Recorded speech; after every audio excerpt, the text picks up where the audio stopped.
再来看云林县口湖乡的社区，早起有供电业者要来针对渔电共生场来施工，也毋过却受到当地村民的抗议。在地民众是讲，口湖乡的地势较低，之前1、2号附近拢淹水哦，所以要求业者伫动工进前，就爱先甲排水系统做好。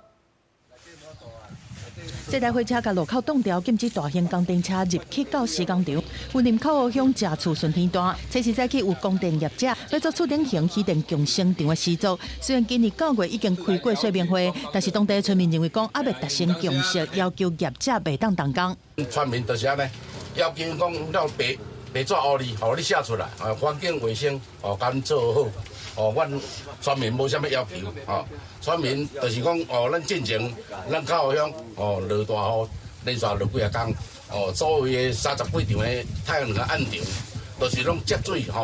当地村民讲，口湖乡一寡农地渔温，因为地势较低，较无法度做农耕啊饲养室，一寡地主会承租予供电业者来做太阳能，但是确实是因为拄着连续落大雨，造成附近的车路积水歹摕，才会要求供电业者承诺做好排水设施。屋顶型的渔电共生的案子，它不是地面型。那首先，它是在111年拿到农业的容许，进而在后续取得口湖乡公所核发的建造。那县政府还是希望业者在进行建造的相关行为的时候，能够跟在地的居民做好沟通。业者上尾是决定暂慢施工。云林县建设处表示讲，虽然这个案场是属室内型养殖场的渔电共生，但是村民烦恼讲附近的排水设施无够完善，要求业者先和村民沟通协调。但是伫还未完成共识进前，希望业者卖施工，才袂造成冲突的场面。公司新闻综合报道。